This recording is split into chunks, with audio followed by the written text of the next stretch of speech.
Shalom. It's lucky I had to cut this lesson into two parts because I ran out of storage memory on my phone, so I had to clear some space. But yeah, as I was saying, what was Abraham supposed to do? Was he supposed to stay in the land with his father and also partake in the idolatry, or was he supposed to get away from that land and follow after the Most High? Abraham left and followed the Most High, and that's what he was supposed to do. And likewise, we're supposed to do the same.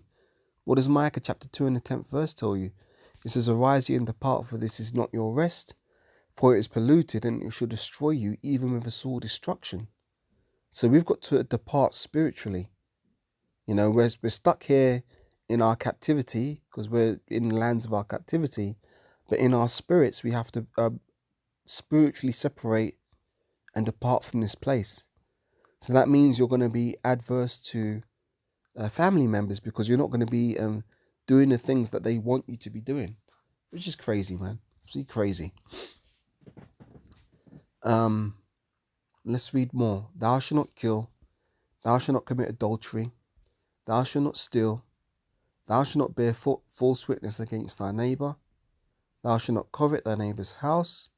Thou shalt not covet thy neighbour's wife, nor his manservant, nor his maidservant, nor his ox, nor his ass, nor anything that is thy neighbour's.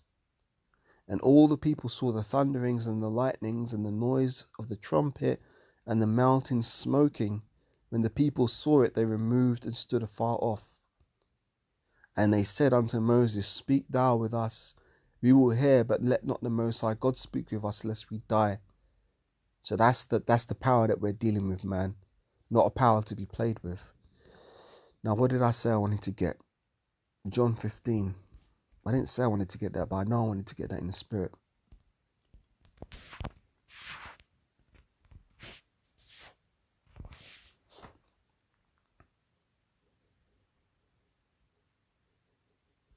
There you go.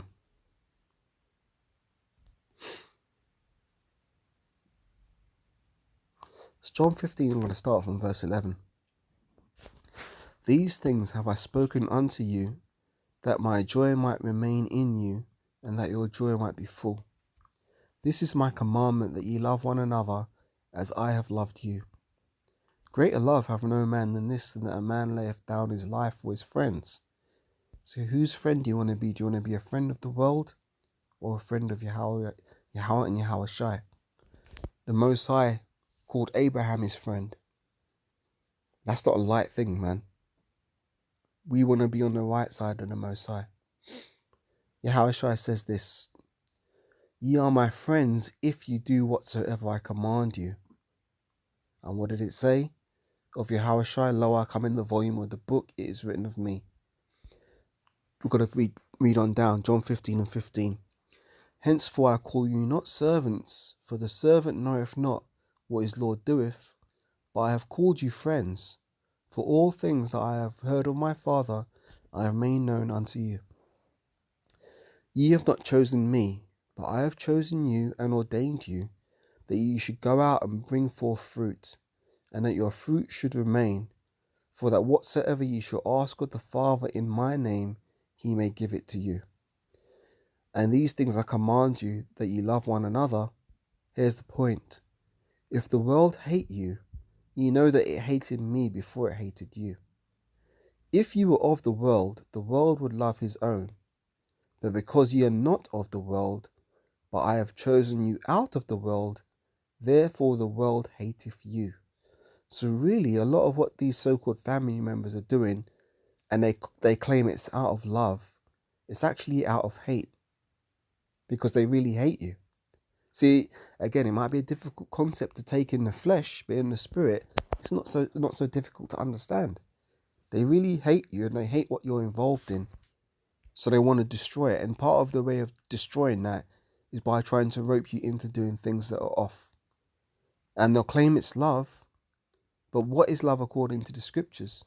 1 John 5 and verse 3.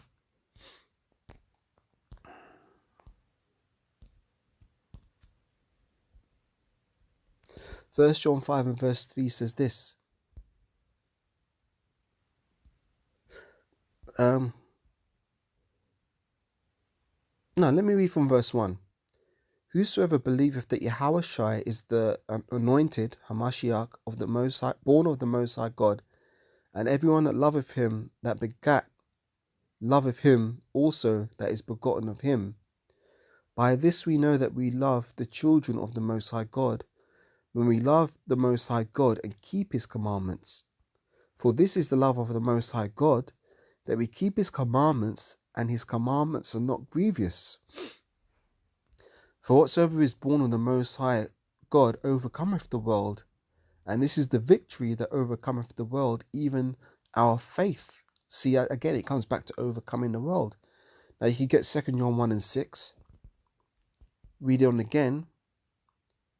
And this is the love, that we walk after his commandments. This is the commandment, that as ye have heard from the beginning, you should walk in it. There you go. Back to John 15:15.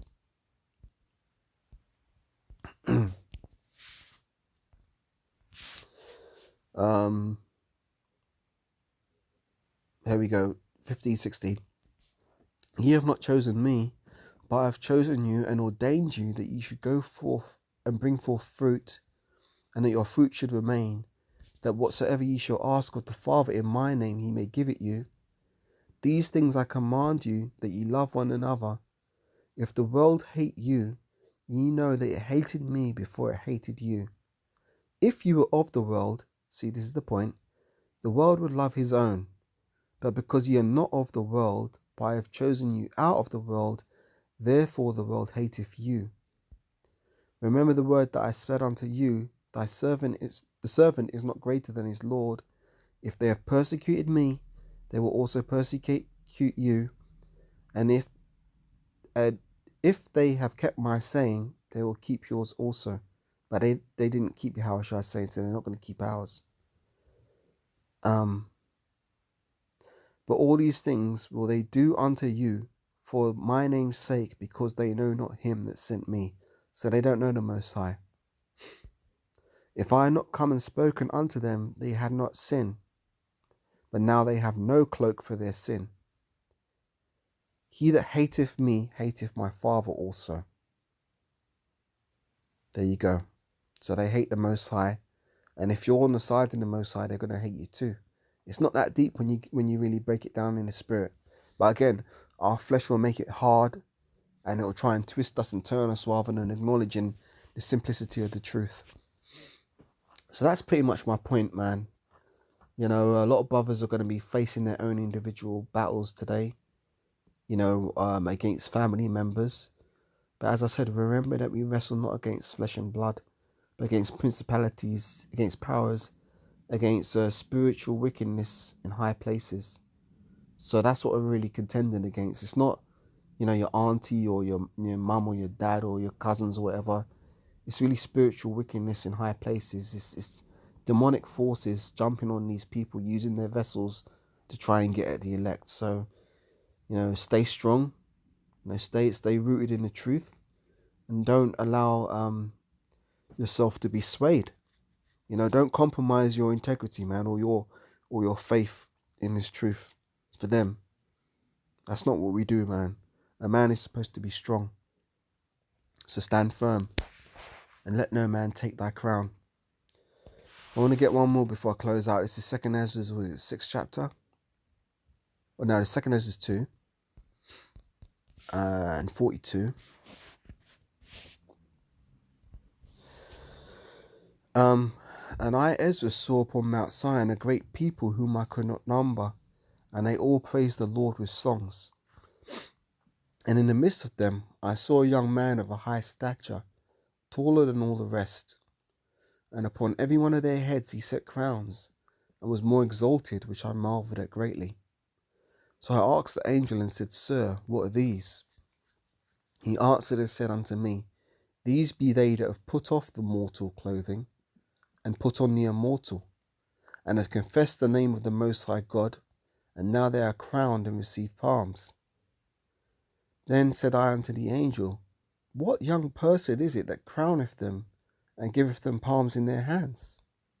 So he answered and said unto me, It is the Son of the Most High God, whom they have confessed in the world, And then began I greatly to commend them that stood so stiffly for the name of the Lord. So that's what we're supposed to do. Stand stiffly for the name of Yahweh B'Hashem Yahushai. Lord willing, that's an edifying lesson. Once again, giving all praises, honor, and glory unto Yahweh B'Hashem Yahushai. Double honors unto the elders and apostles of Great Millstone that rule well. Shalom again to the 144,000 elect men and the rest of the elect nation destined to be saved. I'm out for this one, and I'll catch you on the next, Lord willing. Shalom for now. And stay strong. Shalom.